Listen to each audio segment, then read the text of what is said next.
Bonjour à tous. Aujourd'hui dans la vidéo, on va voir comment prendre une application Flutter et la publier sur le Play Store. Donc, bien sûr, ça va être fait, le Play Store, c'est pour une application Android. Donc, avant de commencer, qu'est-ce qui va être important? Ça va être important de tester son application correctement. Donc, c'est-à-dire de s'assurer qu'elle fonctionne sur tous les types d'appareils qu'on cible lors de notre déploiement. Donc, ça veut dire que si on publie une application Android, on s'attend à tester sur différents téléphones de différentes tailles avec différentes résolutions, mais également sur des tablettes aussi. Important de tester chacune de nos pages également en changeant d'orientation. Et on va bien entendu devoir aussi tester toutes les langues que notre application contient. Donc, si on a français et anglais, c'est important de passer à travers notre application en français et en anglais sur les différentes plateformes. Donc, différentes résolutions, comme je l'ai dit avant. Donc, on va tester tout ça. Une fois qu'on a testé tout ça, et qu'on est maintenant prêt à démarrer notre publication, on va venir se référer ici à la documentation officielle de Flutter pour publier notre application. Donc, bien sûr, le lien de ça sera disponible dans la description du vidéo. Alors ici, on a une application qui principalement va chercher, on peut l'avoir ici qui roule, qui va chercher une liste de trucs avec une requête HTTP et qui affiche donc le titre de ces trucs-là dans un list view. Alors, c'est quelque chose de tout simple qu'on a ici. C'est ça qu'on va essayer de déployer. Alors, la première chose que la documentation nous dit, c'est de changer l'icône. Parce que, par défaut, donc le petit icône ici, c'est pas nécessairement le plus joli. Donc, on a pour ça un plugin ici qu'on peut venir installer. Alors, on va faire ça. On ajoute la dépendance. Donc, on peut venir maintenant dans notre application. Et on vient de l'ajouter donc à notre YAML dans les dépendances. Voilà, une fois qu'on a ajouté une dépendance, c'est important d'aller la télécharger. Donc, on fait netpubget. Super. On a reçu ça. Ensuite, pour utiliser l'outil, on va venir ici voir notre documentation. On va savoir un peu comment utiliser ce qu'on a. Alors, ceci inclus, on va maintenant pouvoir inclure aussi la partie Flutter Icons. Donc, c'est possible de le mettre dans son propre fichier YAML, mais nous utilisons directement le fichier de base qu'on a ici. Donc, on va se créer une nouvelle section. Okay, voilà.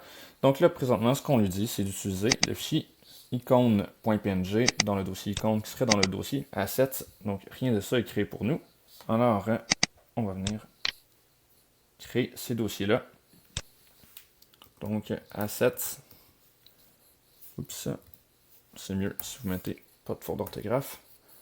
Alors voilà, on a assets. Bon, je vais juste utiliser icône.png.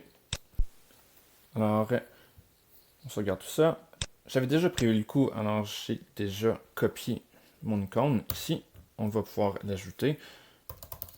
Donc, c'est avec grande surprise que vous avez peut-être remarqué le nom de l'icône. Au départ, le nom du fichier qui était 437. Alors, il est possible que ce soit une icône de chat. On verra. Alors, voilà. On a maintenant notre icône. .jpg. Ici, j'ai mis PNG, donc on va changer pour que ce soit JPG. Super, on sauvegarde. Parfait. Si on revient voir maintenant la documentation, il nous reste à rouler le package pour que ça nous génère l'icône. Parce que si vous vous rappelez un peu comment que ça fonctionne en Android, si on vient voir directement les fichiers dans Android, on vient dans App, Source, Main, Ressources. Donc nos images sont ici dans Map avec les différentes résolutions. Et on peut voir, on a vraiment donc plein de résolutions pour notre icône de lancement. Donc, on ne veut peut-être pas avoir besoin de générer, donc de créer nous-mêmes tous ces fichiers-là pour les différentes résolutions. Alors, on va utiliser le petit plugin qu'on a configuré juste ici, là, de Flutter Icons, qui va nous générer, dans le fond, tous les icônes pour Android et en même temps donc pour iOS. Bon, c'est vraiment Android qui nous intéresse, mais pourquoi pas faire les deux du même coup. Alors, on est prêt à lancer la commande pour générer les icônes. On peut revenir ici. Ça nous dit comment lancer le package. Donc, vous pouvez, si jamais vous utilisez un fichier de configuration différent, mettre ça ailleurs. Sinon, on va venir simplement faire notre pub run comme ça ici. On revient là. Donc, dans notre console, on peut maintenant faire notre pub run.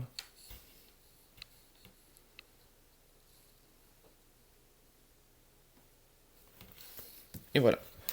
Donc, maintenant, si on vient rafraîchir ici, ok, parfait. Donc, on voit, ça nous a créé launchericon.png partout, qui est vraiment le nom qu'on a donné ici. Et on va essayer de remettre à jour donc, notre application.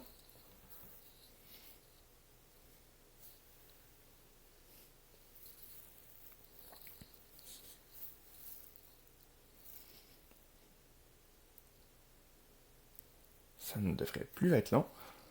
Normalement, on devrait voir l'application qui est mise à jour ici.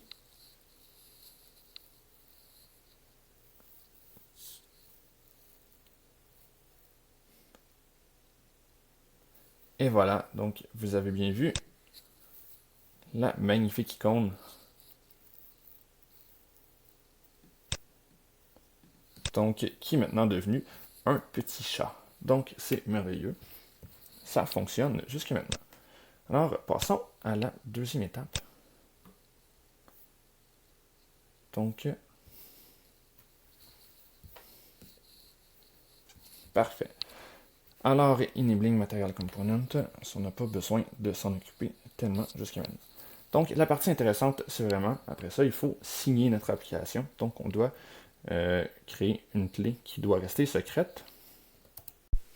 Donc, pour signer notre clé, on va venir ici, on va utiliser, dépendamment si vous êtes sur Mac ou Linux, une des deux lignes de commande. Bien sûr, là, si vous êtes sur, j'ai dit Mac ou Linux, hein, Mac ou Windows. Sur Windows ici, bien sûr, username, ça va être le nom de votre username. Encore là, c'est pas très grave si jamais vous mettez un autre emplacement, vous savez juste, éventuellement, on va avoir une configuration qui va nous rediriger vers où on a mis notre clé. Donc, moi, je vais copier ça ici, copier, et on va venir ensuite le mettre dans notre application. Donc, encore là, on peut venir dans le terminal, je copie ça. Oups. Ok, je vais juste recommencer parce que j'ai déjà un fichier qui porte ce nom. J'ai déjà testé avant. Alors, on va venir ici, supprimer. Je vais juste l'appeler, moi, keystore.jks. Parfait. On recommence. Il faut ensuite entrer différents mots de passe. Comme que c'est pour la démonstration, je vais mettre un mot de passe extrêmement sécuritaire. Je vous conseille d'en mettre un meilleur pour vous. Donc ça va être 0, 0, 0, 0, 0. J'en ai mis 5, je crois. 1, 2, 3, 4. Ah. Bon. Ok, j'en avais mis juste 5. Il en faut 6 au moins. 1, 2, 3, 4, 5, 6. Parfait. 1, 2, 3, 4, 5, 6. Super. Donc, allons-y rapidement pour répondre à certaines questions. Ça va être des questions qui vont être... c'est des informations qui vont être envoyées avec votre application lorsqu'elle sera signée. Lorsqu'elle sera compilée et donc packagée et envoyée sur le Play Store, on va avoir accès à ces informations-là. Donc, on va répondre ici vite. JM unité. Mon unité, je vais mettre teacher. Dans mon entreprise, CM. Ma ville, je suis à Montréal. Super. Montréal, Québec, CA, Canada. Donc, ça me semble bien. Donc, oui. Super. Et voilà. On a maintenant créé notre clé pour pouvoir signer notre application. Super. La prochaine étape, comme ce qui s'en vient ici, ça va donc être de venir la référencer dans notre projet Android pour pouvoir faire le build. Donc, pour ce faire, on va créer ici, dans notre projet, dans dossier application, le fichier key.properties. Donc, je ne veux pas faire de faute de frappe, alors j'aime mieux copier-coller. J'utilise toujours la façon large pour faire ça. Donc, on a dit dans le dossier Android directement là, on vient créer le fichier keys.property. Donc ici, nouveau fichier keys.properties et on va mettre par la suite le contenu de ce qu'on a mis ici. Donc, on revient, copy-paste. Donc, le mot de passe de l'étape précédente, donc pour des raisons évidentes, je n'avais pas choisi un de mes mots de passe préférés, mais bien 1, 2, 3, 4, 5 et 6. Donc 6, 0. Ensuite le même, 1, 2, 3, 4, 5, 6. Super. Et donc l'emplacement vers le fichier. Donc, premièrement, moi je l'ai appelé uniquement keystore.jks. Je peux enlever ça. Puis l'emplacement, si vous vous rappelez, donc on l'a juste ici. Alors, bon, pour mon Mac, c'est /users. Mon username, ici, c'est Jean-Michel Nadeau. Et voilà. Donc, ça devrait fonctionner. Maintenant, on sait qu'on a notre keystore qui a été généré. Et donc, il est configuré pour être utilisé dans notre projet Android ici. Donc, la prochaine étape sera d'ajouter à Gradle les informations pour qu'il utilise notre clé correctement. Alors, on va venir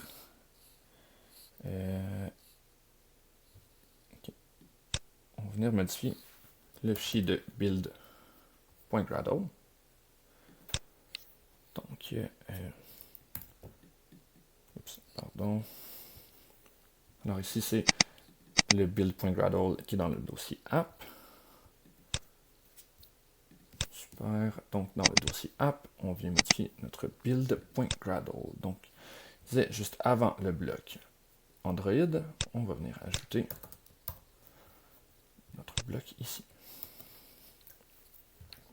Super. Ensuite, donc find build type block, puis on le remplace par tout ceci. Donc, on va copier ça. Principalement, on lui dit signe l'application quand tu vas être en release avec donc ce qu'on t'a fourni dans les configurations. Et donc, build vraiment en release ici plutôt que builder en debug. Alors, on va ici chercher build types. Vous voyez que ici, on build en debug et on remplace tout ça par donc le contenu qui était marqué à l'étape d'avant. Super. Et maintenant, on devrait être prêt pour lancer notre build. Avant, il nous conseille de faire un Flutter clean pour s'assurer, dans le fond, qu'on n'a pas de fichiers buildés qui vont être ajoutés au package éventuellement. Mais en fait, je dis package, mais c'est un bundle qu'on va créer. Alors, je vais enlever cette ligne-là. OK, cool. Je vais le supprimer tranquillement dans ce cas-là. Voilà, j'ai fini de supprimer. Alors, on va faire Flutter clean pour s'assurer que tout est correct. On a tout enlevé. On enlève tous les fichiers qui pourraient rester et créer des conflits par la suite. Et maintenant, on est prêt à venir builder notre application. Donc, pour builder notre application, on a deux choix pour le Play Store. Faire un APK ou faire un App Bundle. Par contre, ce qui est conseillé, c'est de faire des App Bundle. Alors, allons-y pour directement le App Bundle ici. Donc, Flutter Build App Bundle. Et voilà, Flutter Build App Bundle. Maintenant, on se croise les doigts, on espère qu'il n'y aura pas d'erreur. Mais comme que je vois plein de rouge partout, je me dis, ce serait pas impossible qu'il y ait un peu d'erreur qui se produise.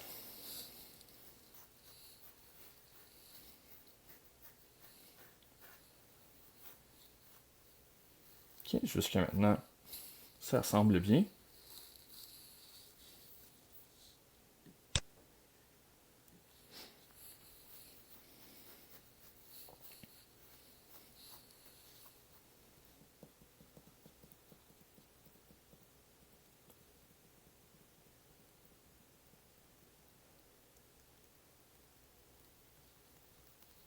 Bien entendu, ici, ce qui va vraiment être important aussi, j'ai oublié de le spécifier au début.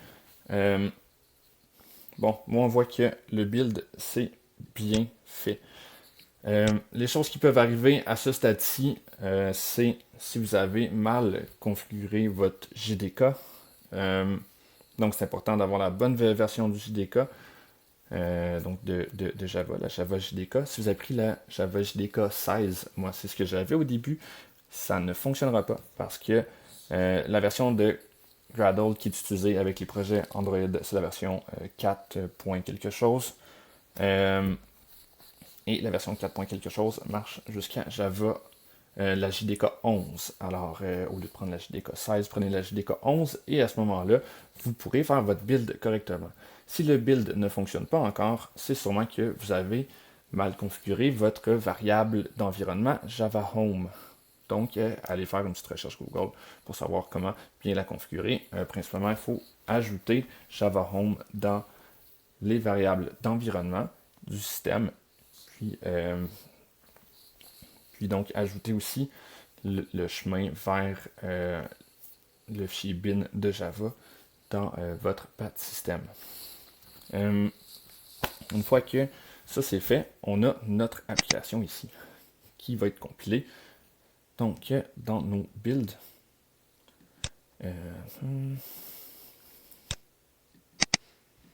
donc ici, on a maintenant le dossier build, app, output,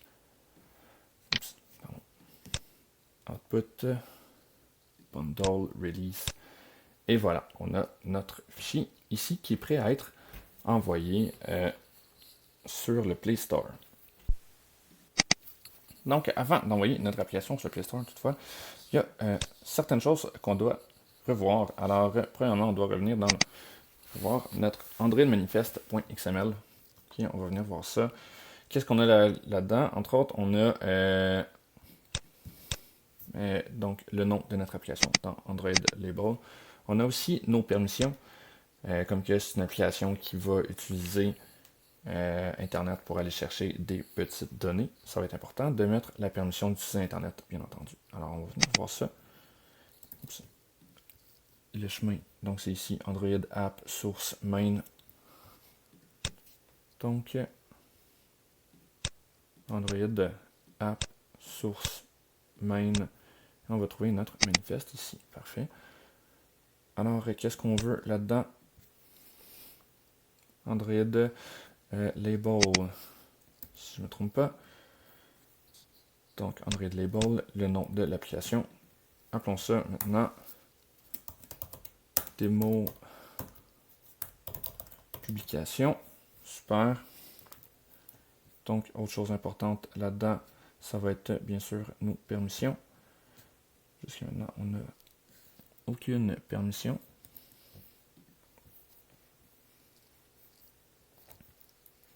OK. Donc, use permission qu'on doit ajouter. Super. Laissez-moi valider comment on écrit ça. Voilà, avec la magie du montage vidéo, j'ai trouvé instantanément comment mettre les permissions. Alors voilà, c'est à l'extérieur de la balise application où on peut utiliser les balises use permission avec le nom des permissions pour avoir accès à Internet. Donc on devra mettre la permission Internet et possiblement Access Network State. Du moins, c'est ce que la documentation officielle d'Android me disait, que pour accéder à Internet, on devait avoir ces deux permissions présentes. Prenons pas de chance, on va mettre les deux tout de suite. on sauvegarde. Bien entendu, là, il y a des trucs qu'on a changé là-dedans. Ça va être important de se refaire un build. Puis, parfait.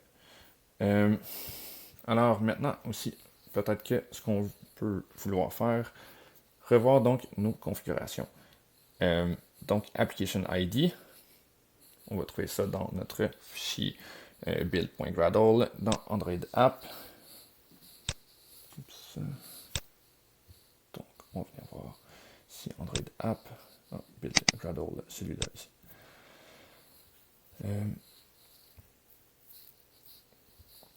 Donc, on va trouver différents trucs ici. On peut voir ici la version name, version code. On a ça. On a différents infos ici. Ouais, je pense que c'est juste ces deux-là en fait. Ouais, ok, parfait. Donc, ici, version name. Donc, comment ça fonctionne d'habitude? On a souvent une annotation avec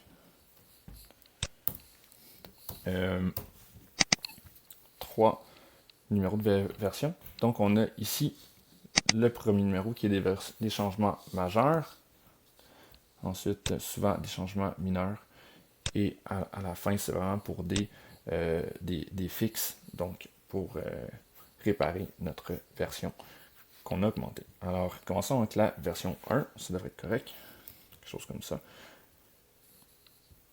Et je crois qu'on est prêt à reconstruire notre application. Ah non, c'est ça, Application ID aussi. Donc, l'Application ID ici, ça doit être unique. Et c'est la même tout le long de votre que l'application va être sur le Play Store. Par défaut, là, c'est quelque chose comme le nom de votre application. Puis après ça, donc souvent, il y a le nom de la compagnie, domaine, ou quelque chose comme ça. Allons-y pour CM, exemple, démo publish, ça va. Je vais garder ça comme ça. Super. On a tout. On va maintenant essayer de se faire un build pour que les changements soient maintenant intégrés dans tout ce qu'on a fait. Si vous voulez être certain, donc si vous voulez être certain que les modifications ont été bien appliquées, vous pouvez aussi faire un flutter clean avant de relancer le build. Puis à ce moment-là, on ne prendra pas de chance, puis on est sûr que les modifications vont toutes être intégrées et qu'il n'y aura rien de vieux qui traîne. Donc maintenant, on a notre nouveau App Bundle ici. Il ne nous reste plus seulement qu'à l'envoyer sur le Play Store. Pour ça, comme je ne me rappelle jamais de l'adresse, on va venir ici, Google Play Store, on fait une recherche, Developer, ça doit être correct. Parfait, Continue to Google Play Store Console. Je vais prendre un compte que je sais, je n'ai aucune application dessus. Alors voilà, parfait, on peut maintenant accepter les conditions. Nom de développeur public, on va mettre... Donc vous voyez que je n'ai jamais utilisé ce compte, j'ai créé mon compte développeur en même temps. Pour n'importe quel compte Google, en fait, on peut faire ça. Adresse email secondaire.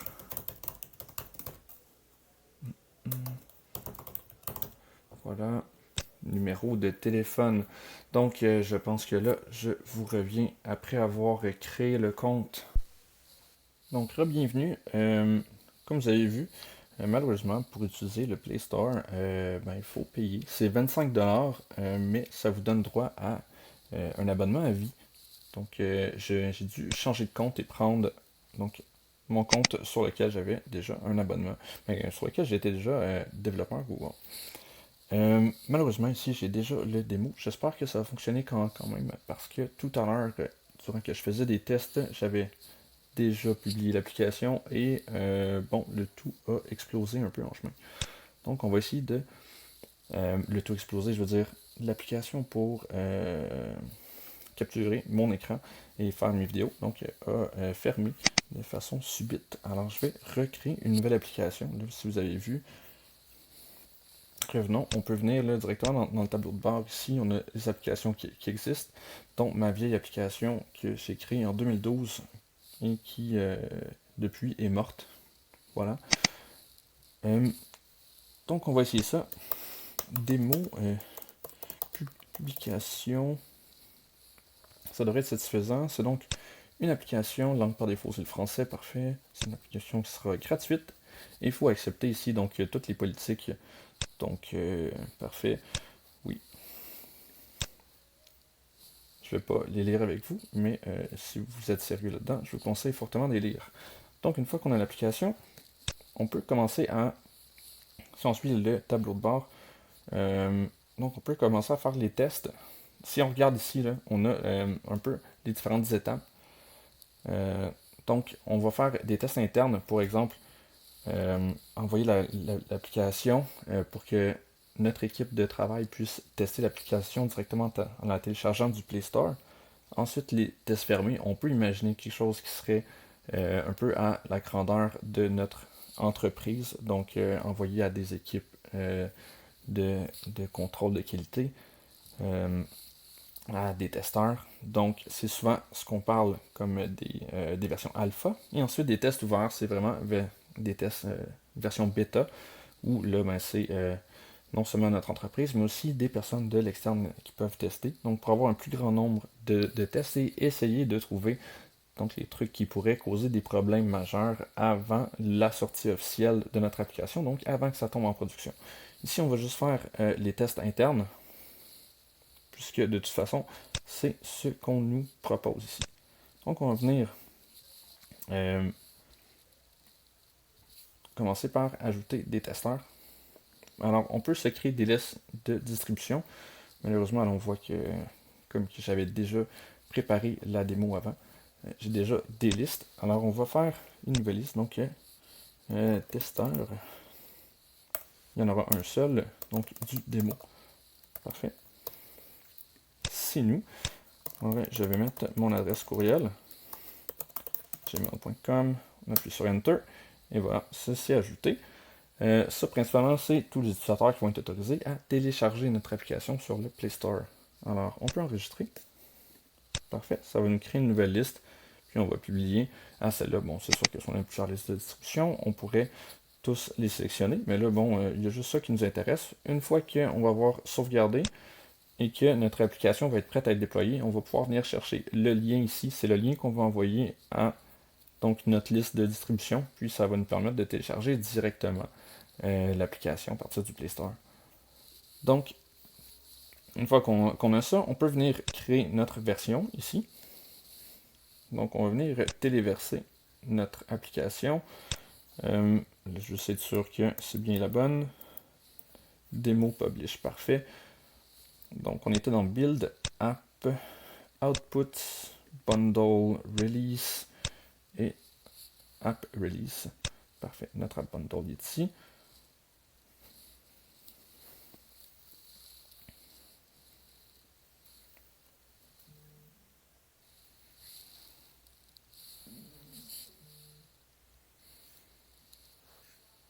Ça devrait être bientôt complété. En attendant, on va remplir le restant des éléments. Quoique, je crois que une fois que le téléchargement est complété. Bon, on voit ici, on a déjà notre ID d'application qui est utilisé. Alors, on va venir changer ça. Donc, désolé, on va recommencer. On va faire un nouveau build. Alors, voilà, ici, on va changer exemple point publish. Tiens, on va l'appeler comme ça ici. Notre application ID qui doit être unique. Absolument. Donc, on va sauvegarder ici et on va republier notre app.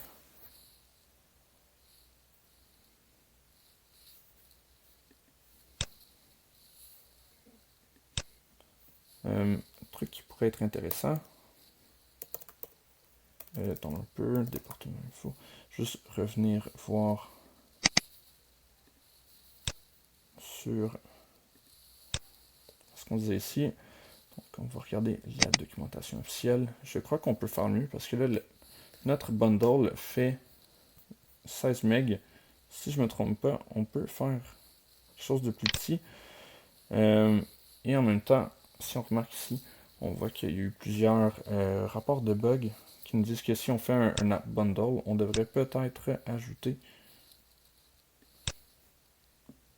cette ligne-ci pour s'assurer que les trucs soient compressés. Alors, Android Gradle.properties. On va venir faire ça, puis on va essayer. Ensuite, Android Gradle.properties ici. On va ajouter donc la petite ligne. On fait le point. Parfait. Voyons voir, est-ce que ça change quelque chose à notre build. Donc non, ça semble toujours faire 16.7 MB. Mais bon, au moins on aurait essayé. Alors, plus tard. Essayons de renvoyer notre nouvelle version maintenant, qui devrait avoir un nouveau App ID. Donc normalement, on peut enlever celui-là.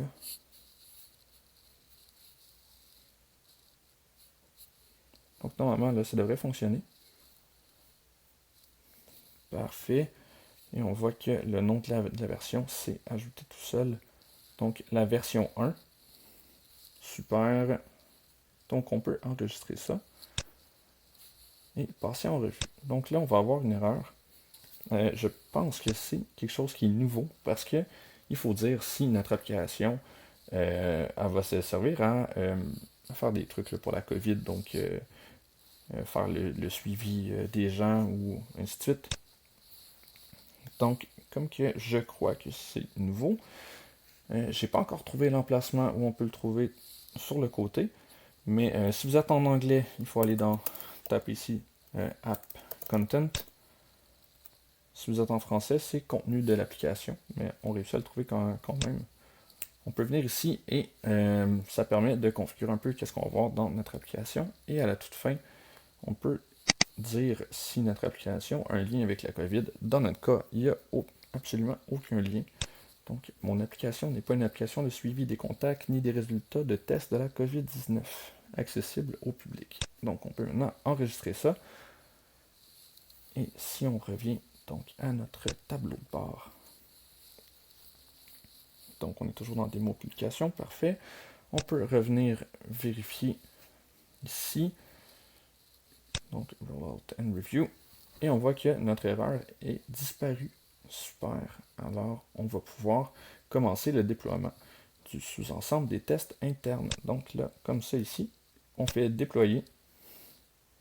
Et voilà, notre application est en test et donc nos testeurs vont pouvoir aller récupérer notre application. Donc pour ça, donc la version testeur, si on vient voir les testeurs, on peut maintenant copier le lien. Donc à partir du lien copié, on peut maintenant venir l'envoyer ici et on peut voir, on peut accepter l'invitation. Comme que moi c'était le même compte, c'est simple, mais il faudrait être déjà connecté sur le compte. On peut voir ici que c'est vraiment le compte sur lequel j'avais envoyé l'invitation. Alors on peut accepter. Et voilà, on pourrait maintenant télécharger notre application sur le Play Store directement. Donc à partir d'ici, tout le monde va pouvoir, tout le monde du moins qui est dans votre liste de testeurs va pouvoir télécharger l'application. Ça va permettre de essayer l'application de façon plus officielle, puis vraiment avec la version finale, la version, pas la version finale, mais une version finie et complète. Puis sinon, c'est pas mal la même chose qu'on fait pour faire ensuite une version alpha, une version bêta, et directement là pour aller en production. La différence c'est qu'en production, bien entendu, il va falloir que Google révise votre application pour être sûr que elle respecte les différentes consignes établies par le Play Store. Donc voilà sur comment on peut publier une application Android avec le framework Flutter. Donc, je vous dis à la prochaine.